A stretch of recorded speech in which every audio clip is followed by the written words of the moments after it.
जो ग्लेशियर्स हैं ये ह्यूमन सर्वाइवल के लिए और अर्थ पे इकोसिस्टम के बैलेंस के लिए सबसे इम्पोर्टेंट यूनिट है। अभी आप जिस ग्लेशियर को देख रहे हैं ये ऊपर से तो पूरा का पूरा सॉलिड फॉर्म में है, पर नीचे से पूरा मेल्ट हो गया है। इसके दो इम्पॉर्टेंट फैक्टर्स हैं। एक तो है जियो थर्मल हीट, जो अर्थ की क्रस्ट है वहाँ से जो हीट निकलती है वो इस ग्लेशियर के यहाँ पर नीचे ट्रैप हो जाती है और इस ग्लेशियर को नीचे से पिघाल देती है। दूसरा है ग्लेशियर की जो खुद की आइस है वो उसका जो लोड है वो ग्लेशियर पर प्रेशर बनाता है, जिसकी वजह से नीचे वाली जो आइस है उसके ऊपर ज़्यादा प्रेशर होता है और उसका जो मेल्टिंग पॉइंट है वो बढ़ जाता है और कम टेम्परेचर में भी ये बर्फ़ पिघलने लगती है।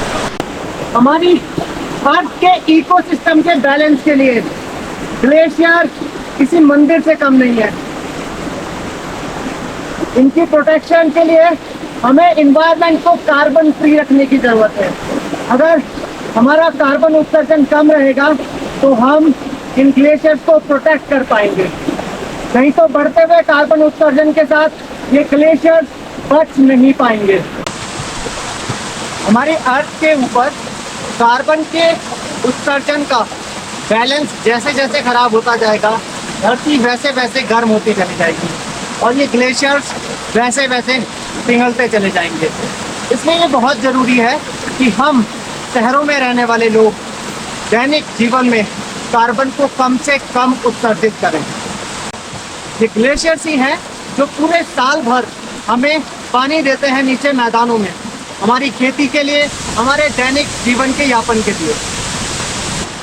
ये बहुत ज़रूरी है कि जैसे हम अपने भगवानों की पूजा करते हैं वैसे ही हम अपने प्रकृति के इन मंदिरों की भी पूजा करें।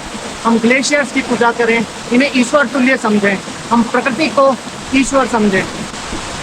हमारी सनातन संस्कृति में प्रकृति को भगवान से कम नहीं माना गया है, फिर चाहे वो हमारे ग्लेशियर्स हो, पेड़ पौधे हो, हमारी वनस्पति हो, पहाड़ियाँ हो या फिर हमारा संपूर्ण हिमालय पर्वत हो। एक छात्र के रूप में हमें ये सोचने की बिल्कुल भी ज़रूरत नहीं है कि एक बच्चे के रूप में हम क्या कर सकते हैं।